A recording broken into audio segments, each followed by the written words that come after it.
Daniel chapter 6. If you want to look with me at the last two verses of chapter 5. You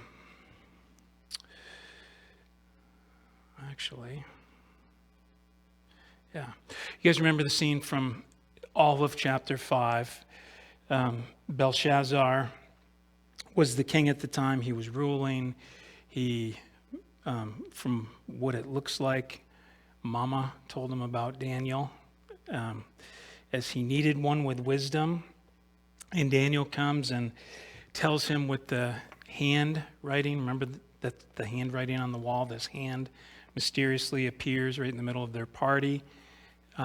They were partying and celebrating all the gods of all the things of the earth, the gold, the bronze, the iron, the wood, and all of that. And then he sent out to actually get the sanctified vessels that were taken from the temple and brought them back, and they were drinking out of that. And then this hand suddenly appears and wrote on the wall, Mene, Mene, Tekel, Upsharsin, which basically means you have been weighed and found wanting. You're a lightweight, is what he says basically to the king. And then the message is interpreted, and in verse 28 it says, your kingdom has been divided and given to the Medes and Persians. Verse 29, Belshazzar gives the command, gives Daniel what he promised him, a purple robe and a gold chain for around his neck. And verse 30 says, that very night Belshazzar, king of the Chaldeans, was slain, and Darius the Mede received the kingdom, being about 62 years old. So that's kind of the running start into Daniel chapter 6. If I was thinking, I would have had Jim sing, he's got the whole world in his hands. Remember that song? Seems like, I remember that song as a kid. It should be like a Sunday morning worship song, I think. Anybody remember the lyrics? I just said them right. He's got the whole world in his hands. But anybody remember the second line of that? He's got the itty bitty babies, is that it? In his hands? Which is actually kind of cool, because when you look at Daniel chapter 6, actually Daniel's chapters 1 through 6 is all kind of the history point of this book. And then when we get into chapter 7, we tap into the prophetic side of the book. But one of the things I hope that we see tonight, and I say hopefully because my notes are in space somewhere, but is that God is sovereign. God is sovereign. God is in control. God is in control over the big picture and in the people that control the big things. But then like that theologically sound itty-bitty babies, he's got them in his hands. God's got control of the big picture, and then he's got control of the little things. He's aware of what's going on with you and me personally. And I don't know where each of you individually are tonight, but one of those things may minister to you. I know at different times, just looking at our world and thinking, things are out of control. And then I remember, oh, wait, no, you've got the whole world in your hands. And then there's things in my life that'll happen, not small things like vehicle repairs today on 2 different vehicles, or that's kind of normal stuff, but a diagnosis, or one of your kids is in a car accident, and big picture, I don't care at all about. Right then I want to know that he's got my babies in his hands, or he's got me in his hands. So that's a lot of what I see in Daniel chapter 6 is the sovereignty of God. No matter what the circumstances look like, God is and remains in control. So, Matt, if you want to skip ahead to chapter 6, verse 1.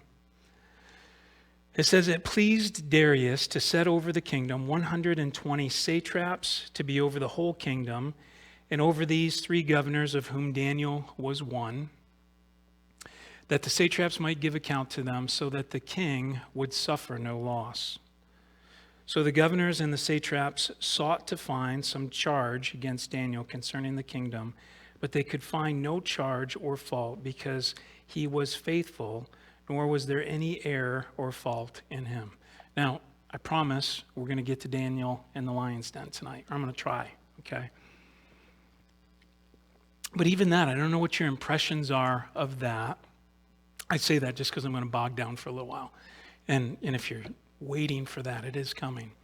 But our impressions or our thoughts of Daniel and the lion's den is maybe some of you decorated your baby's rooms with that theme, or, we think of that, or you've seen cartoons, and I don't know where you picture Daniel kind of on the age chart. But when we line things up historically, he was about 80 years old, 80, 85, maybe a little bit more at this point in time. So not the picture of vibrant youth, probably weary, certainly dependent on the Lord. I know the older I get, the more I realize how dependent on the Lord I am. And he's in a position here where he's being considered. When we just look at how this is broke down, Darius set over the kingdom 120 satraps to be over the whole kingdom. So think of these leaders. Darius is the king, or the one over all. And remember, we're into the kingdom of the Medes and the Persians here. So he doesn't have quite the same control and power that Nebuchadnezzar had. So he's got these guys, the satraps, who would be kind of like our House of Representatives. So they're leaders over different areas, kind of an extension of his rule, an extension of his power. And over these three governors, of whom Daniel was one. So you've got kind of your House of Representatives, and then probably all of those guys weren't on the up and up. Some of them may have been skimming from the pot, might have been dishonest. So over them, there was three kind of governors to manage those rulers and to check on them, accountability-wise. And Daniel was one of them. So beneath Darius, he was in the top three as far as control. Now remember his background. He was a Hebrew youth that was taken captive and brought here into this pagan land. And he served the Lord here faithfully under these different pagan kings and their rules. But we'll see there's a line to what he does and what he doesn't do. So of these three governors, Daniel was one, that the satraps might give account to them so that the king would suffer no loss. So they couldn't steal from him. So these three were to protect the king and his treasures. Verse 3 says, "Then this Daniel distinguished himself above the governors and the satraps because an excellent spirit was in him. And the king gave thought to setting him over the whole realm." So already in a position of incredible power and authority, especially being a Hebrew brought in and really ruling over these guys in the Mede and Persian Empire. That had to be humbling for them. So the proper message in that, or the thing that I think the motivation that should be given is, okay, we're watching Daniel, and it's not necessarily seniority, it's not birthright, it's not blood, but this guy has faithfully served the king and multiple kings. And he's advanced up through, and he's in this position of leadership, and now they're considering making him the number 2 guy, putting him directly under Darius and making him oversee kind of the three and all of the satraps.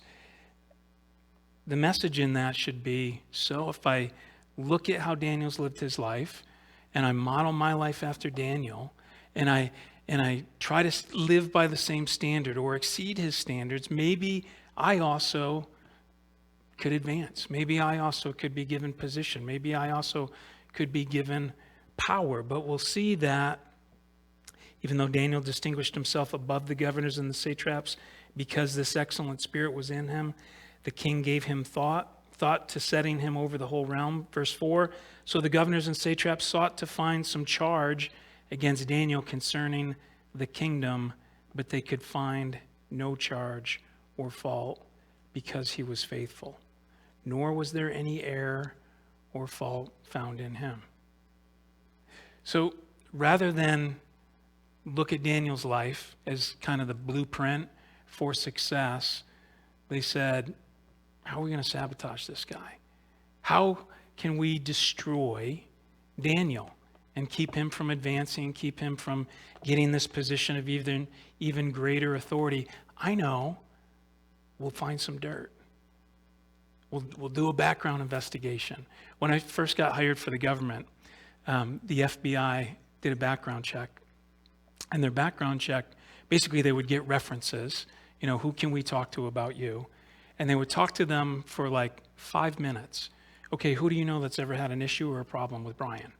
And then that would start their investigation. They would go and specifically kind of look for dirt or look for complaint against you. And that process, once they talked to your neighbors and once they talked to everybody that's ever had beef with you, took 18 months. Okay? So these guys, you've got hundreds here looking and searching to find fault, to find dirt on Daniel. But it says they sought to find some charge against Daniel, verse 4, concerning the kingdom, but they could find no charge or fault because he was faithful.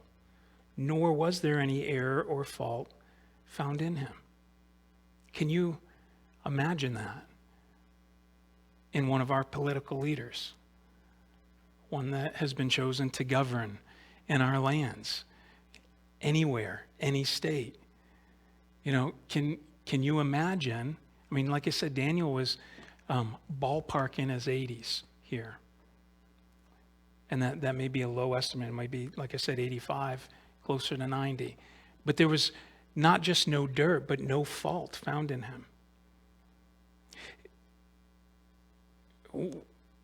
If you picture anyone in your mind, your boss, a coworker, we kind of become characterized by certain traits. Anybody seen like a great impressionist? Somebody that like when they go into character, they start doing somebody else. It's them. And the things they pick up on are like the distinguishing traits. And I mean, there's character traits, there's mannerisms, there's expressions and all that, but then there's things that we're known by. Well, that guy's kind of a loudmouth, or that woman is super smart, or whatever it is. But Daniel was known throughout all this kingdom for his character and his relationship and faithfulness to his God. So these guys specifically look for dirt. There is no dirt. Going back years and years and years, they found no fault. The process that we go through politically in this country for our candidates and judges and all of that stuff, our vetting process, I think at this point is so extreme, kind of eliminates good candidates. The people that probably should be in those roles fear this process because 20 years ago or 30 years ago, something existed in their life that they know will turn up. But they searched all of Daniel's life. All of, what times he come into work, all of that. Did he come back late from break? And then looked at his specific character, and there was no fault found in him. So I want to make a point of that because when we look at young Daniel, back in the beginning of this book, we see that he distinguished himself in certain ways that he purposed in his heart not to defile himself. Remember, he wasn't going to defile himself with the king's delicacies, and he wasn't going to defile himself in certain ways. He made that decision ahead of time that he wasn't going to do that. And then at 80 years old, after years and years of faithful service to a pagan king, they look back and we got nothing. We're not going to be as good as him, so let's find the dirt. But there's no dirt. There's nothing. So I want to point out some of his disciplines as we go through this because it wasn't, like it's easy to look at this and think, wow, Daniel was Daniel. Daniel was like an exceptional child, or Daniel must have had some extra Jesus chromosomes or something because he wasn't like a normal person. But he was. He was just like us. So, verse 5, these men said, we shall not find any charge against Daniel unless we find it against him concerning the law of his God. The one thing, we know Daniel will not compromise on this, how he follows his God. So if we can find some kind of conflict with that, some kind of conflict with his obedience to his God, that's our ticket.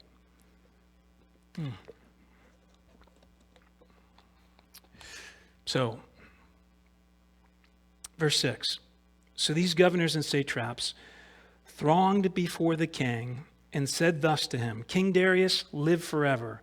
All the governors of the kingdom, look at that word, verse 7, all the governors of the kingdom, the administrators and satraps, the counselors and advisors, have consulted together to establish a royal statute and to make a firm decree that whoever petitions any god or man for 30 days except you, O king, shall be cast into the den of lions. A couple of things. They thronged before the king. It doesn't just mean they flailed themselves, but they all gathered together in mass to make it look like there's 100% unity on this. Everyone agreed. In fact, they say all the governors of the kingdom. Who's missing from that? Who didn't show up? Who wasn't invited? Daniel, right? Daniel wasn't included in this decision. But they come and they overwhelmingly present this to the king. O king, live forever. And they start to flatter him. They've consulted together to establish a royal statute, to make a firm decree that whoever petitions any god or man for 30 days except you, O king, O awesome one, he shall be cast into the den of lions. Is flattery effective? I think it's the most effective tool out there. Certainly one of the most powerful tools, I think, in politics. Start telling somebody how great they are, and what else? What else have you noticed about me? Kind of thing. So his head gets puffed up. He believes all of these guys. Anybody know? Flattery is a powerful tool. Flattery is when things are said about somebody that may or may not be true in an attempt to sway or manipulate. But I don't want to say, I will say flattery's bad, but I do want to distinguish there's a difference between flattery and encouragement. Encouragement is a powerful gift from the Lord. And I think encouragement is a gift that is underutilized, particularly in the church. It's so careful about pride and so careful about puffing people up that we often fail to just encourage and recognize positive things in people's lives. And it's almost like a small version of this where, okay, I'm looking at Daniel and I could never be a Daniel, so I'm going to tear Daniel down. We look at positive things in people's lives or growth in people's lives that, maybe even in some areas they're doing way better than us. And rather than recognize that and encourage or exhort that intense encouragement, utilizing that, sometimes we shy away from that because we're afraid of puffing somebody up or making them prideful. And encouragement is a powerful gift to be used and exercised in the church. That's part of our gathering. When we gather, we're to exhort each other and stir up love and good works, right? Flattery, I don't know if I'm explaining the difference between the two. You want to know what flattery is? If you were to get dressed in your very finest clothes that you have and do your hair, men, and your makeup, women, and go down to any of the car dealerships on the Hogan Road, I want to get it right. And walk into the car dealership and just start walking around in your best dressed clothes. And when somebody runs up to you, if you're at the Chevy dealer, ask them, what's the difference between this truck fully loaded and the Denali? Am I going to get everything in that? And then you will see what flattery is. And you will start believing that you walk on water. And that's kind of the picture of what was going on here with King Darius. Is everybody gathers and they throng before the king. King, live forever. Make a firm decree, down in verse 7, and make a firm decree that whoever petitions any god or any man for 30 days, except you, O king, shall be cast into the den of lions. Verse 8, now, O king, establish the decree and sign the writing so that it cannot be changed according to the law of the Medes and Persians, which does not alter. Therefore, King Darius signed the written decree. So they kind of come in like a tidal wave. They flatter him. They come up with this thing. Oh, hey, I got a great idea. It's already written. We know Daniel's faithful to his God. Maybe he can hold out for a day or two, but certainly not 30 days. So do this for 30 days.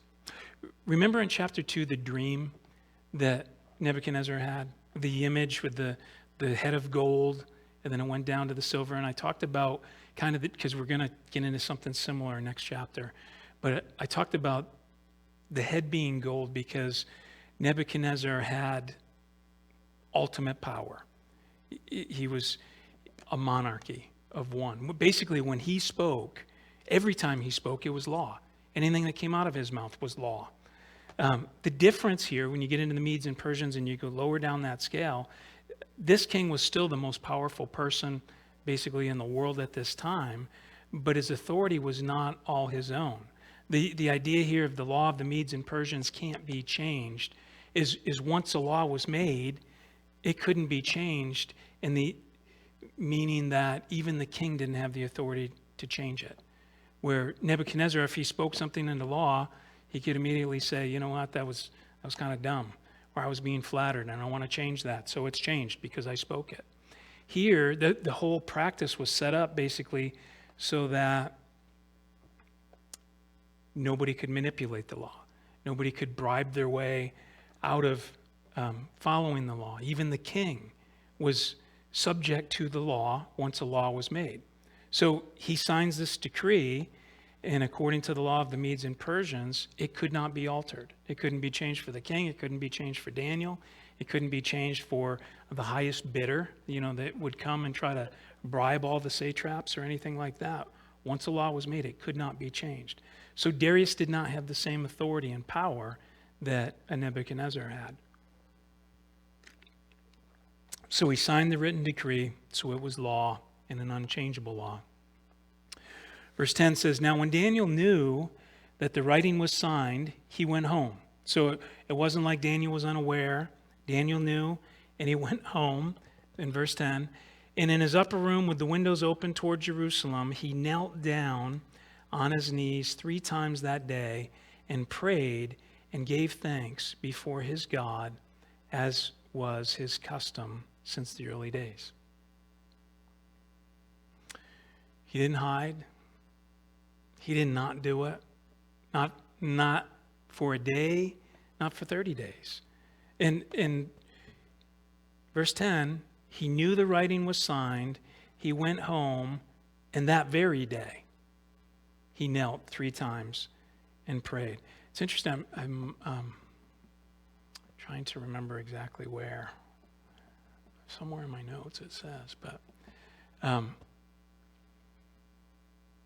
there's a passage in the Old Testament that talks about when Israel is taken captive, that if they pray and face towards Jerusalem, the Lord will restore. And I think that may have been some of what Daniel was doing, but this was his practice and this was his discipline. And this is one of the things that I want to point out is yesterday for Daniel, right? This thing was signed today. He was aware of it. He went home and he did this very thing, but he did this very thing yesterday. And he did this very thing last week. And he did this thing the week before. And he's 80, serving in this pagan nation. And like I said, we look at Daniel, we look at a young Daniel who purposed in his heart not to defile himself. And then we look at old Daniel that's taking this incredible stand.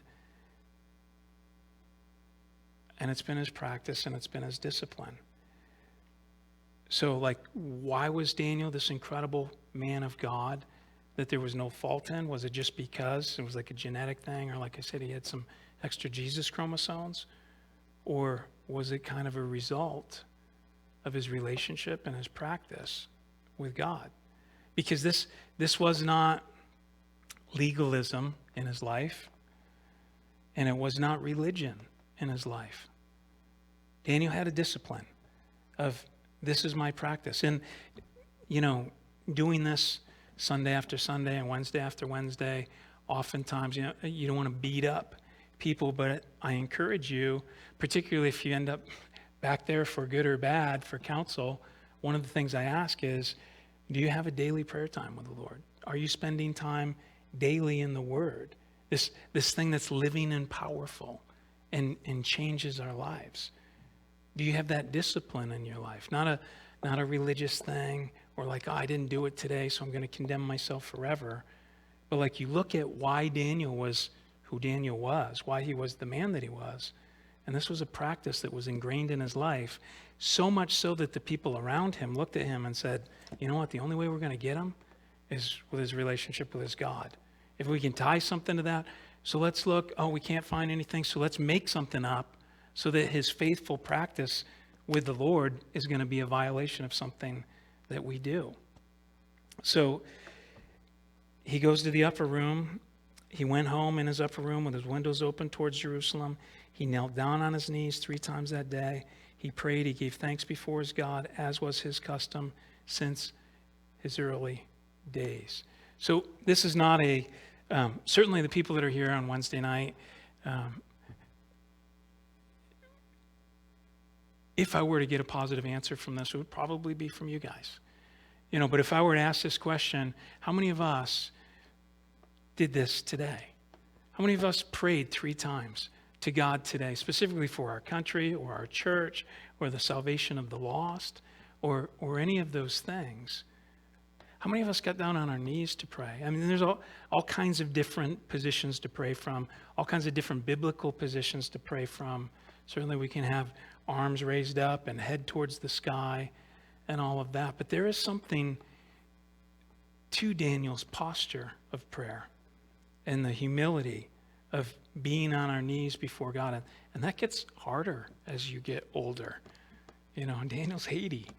But there's value in that, at least on occasion, that we would remember to do that and get on our knees before God with our petitions and our prayers. I think I put 2 Chronicles up there, if you want to go to the next slide. Yeah. This verse, little out of context, but if my people who are called by my name will humble themselves and pray and seek my face and turn from their wicked ways, then I will hear from heaven and I will forgive their sin and heal their land. And I can't help but read this from Daniel, and that he's not just under the authority of a pagan king, but he's working for him. He's part of the government. He's high up in government. And he's calling out to God all the time for change. 3 times a day, makes a discipline of it.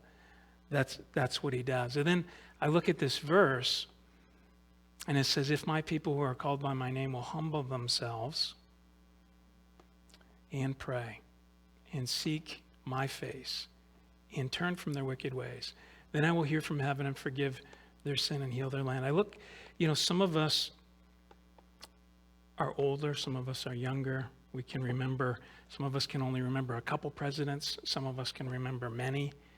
But there was a time in this nation where if you were to run for the highest office in the land, you basically had to be a Christian or lie and say you were, or that you believed. And I actually think, short of revival, that we're kind of in a place where that's a detriment, running for that office. I mean, can you imagine in this land if an openly professing man like Daniel were to run for president, were to run for any office? We should be the biggest cheerleaders, lead the campaign. But would they even have a chance of being elected, short of revival in this country? I almost think we've passed that point. Next verse, where were we? 11? 10? Now Daniel knew that, all right. Verse 11, then these men assembled and found Daniel. So the ones that set him up, the ones that wrote the law, the ones that went to the king and had him sign the law, These men assembled and found Daniel praying and making supplication before his God. And they went before the king, and they spoke concerning the king's decree. Have you not signed?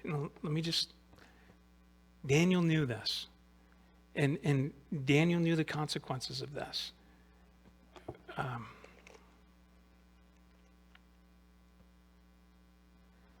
Remember the scene? Turn to Acts chapter 5, if you will.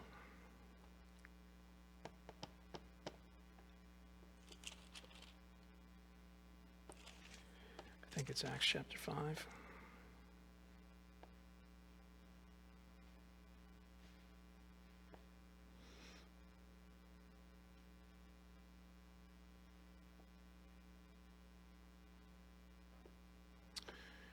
All right.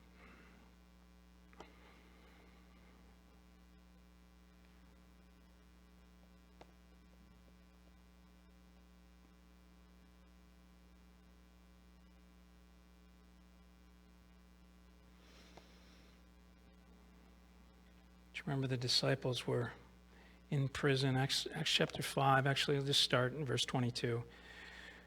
But when the officers came and did not find them in prison, they returned and reported, saying, Indeed, we found the prison shut securely and the guards standing outside before the doors. But when we opened them, we found no one inside. And now when the high priest, the captain of the temple, and the chief priests heard these things, they wondered what the outcome would be. So one came and told them, saying, Look, the men who you put in prison are standing in the temple and teaching the people. Then the captain went with the officers and brought them without violence, for they feared the people, lest they should be stoned. Verse 27, and when they had brought them, they set them before the council, and the high priest asked them, saying, Did we not strictly command you not to teach in this name? And look, you have filled Jerusalem with your doctrine and intend to bring this man's blood upon us. Verse 29, but Peter and the other apostles answered and said, We ought to obey God rather than men. The God of our fathers raised up Jesus, whom you murdered by hanging on a tree.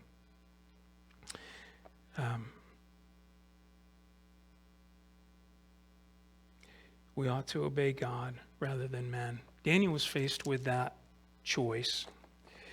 And I'll also say Daniel didn't petition for everyone else to join him. Daniel was just faithful in his prayers. But Daniel knew what the consequence of this would be, right? Because it says he knew that the writing was signed. He knew what the threat was. And I think Daniel, particularly at 80, looked at this practice in his life and looked at the value of this relationship with God and said, okay, I'm not willing to give that up for anything, for any prize, for any petition, for any threat that may become me. This is not worth giving up for that or the avoidance of that. So, verse 11 again, the guys that set him up, the guys that couldn't find anything wrong with him, so they tried to create something so his faithful relationship with God would be a violation of the law. Verse 11 says, these men assembled and found Daniel praying and making supplication before his God. No surprise. And they went before the king and spoke concerning the king's decree. Have you not signed a decree that every man who petitions any god or man within 30 days except you, O king, shall be cast into the den of lions? So the idea is sort of, they show up before Darius and they're like, oh, hey, I was going to ask you, didn't you sign something? Does that ring a bell to you at all? Did this happen, this thing? Because we just happened to notice Daniel, right?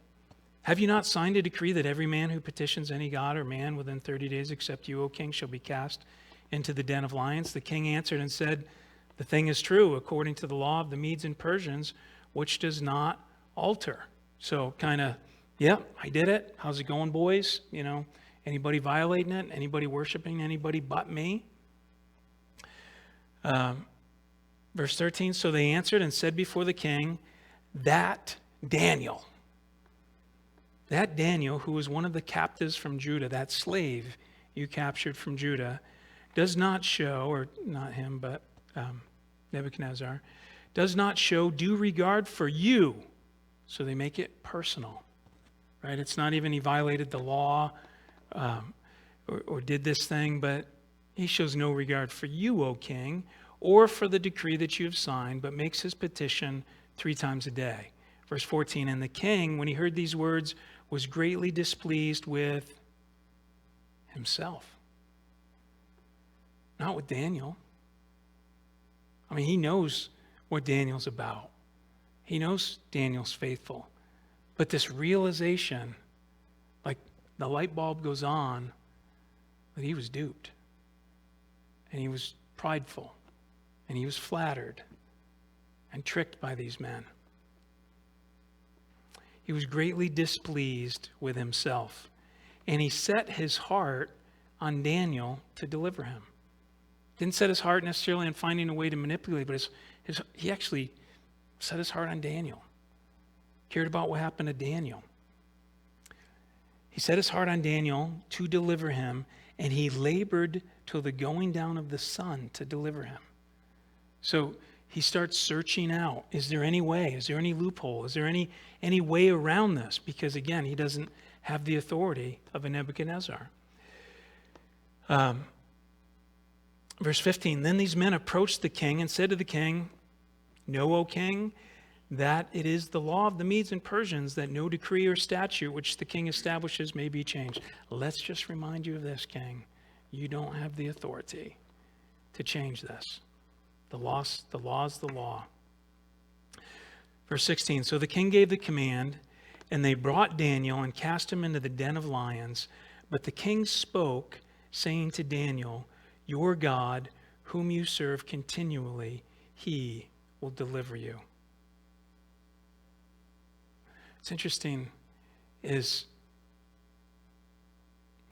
we have no narrative of any relationship between this king and Daniel prior to this, other than he was in a position of leadership. But all that this king knew about Daniel's God, all what the people knew about Daniel's God was what they saw in the life of Daniel.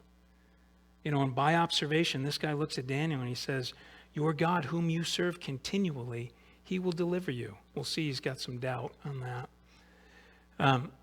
Then a stone, verse 17, was brought and laid on the mouth of the den, and the king sealed it with his own signet ring and with the signets of his lords, that the purpose concerning Daniel might not be changed.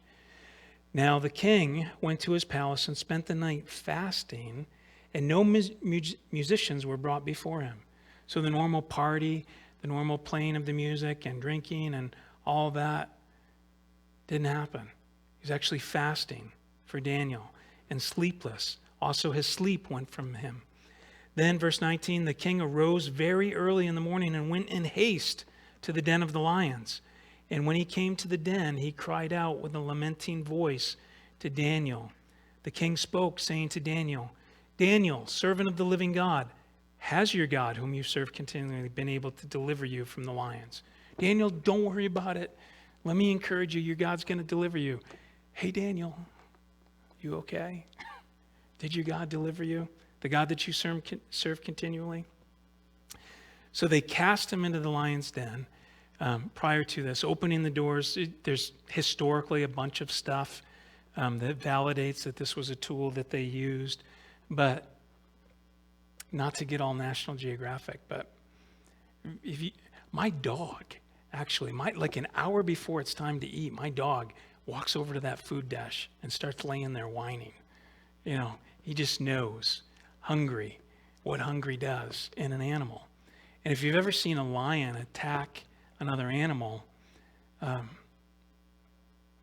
not a pleasant, easy thing to see. You know, they don't have humane ways of dispatching their prey. They catch their prey and they begin eating until the animal dies, and then they continue eating. So this whole scene was not like Daniel gets thrown into the lion's den and these guys are just sleeping and ignoring him. You know, I'm sure they're growling and they're pacing, and we don't have all that, but these are lions. It doesn't say that They were stuffed from the night before. I don't know if you've ever been like that, but you eat too much meat and it's like, oh, I can't eat another bite. It wasn't that with them at all. The Lord did something amazing here. So Daniel, servant of the living God, has your God whom you serve continually been able to deliver you from the lions? Verse 21. Then Daniel said to the king, O king, live forever. My God sent his angel to shut the lions' mouths, so that they have not hurt me, because I was found innocent before him. And also, O king, I have done no wrong before you. Now the king was exceedingly glad for him, and commanded that they should take Daniel up out of the den. So Daniel was taken up out of the den, and no injury whatever was found on him, because he believed in his God. Because he believed in his God. Now,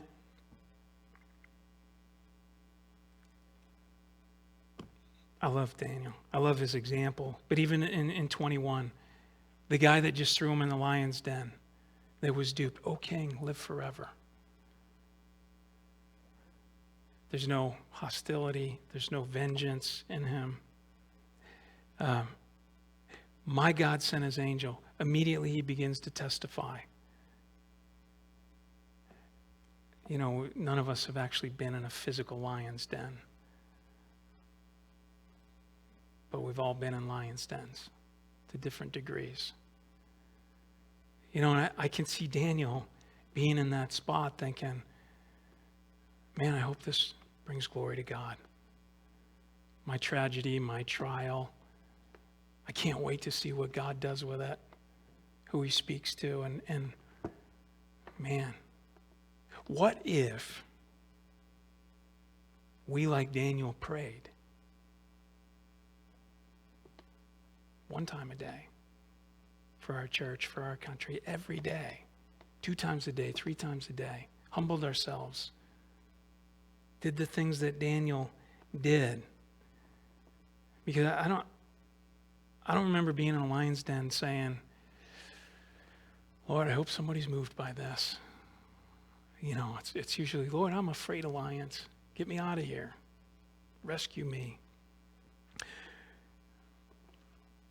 God has sent his angel to shut the lion's mouth so that they have not hurt me, because I was found innocent before him, and O king, I have done no wrong before you.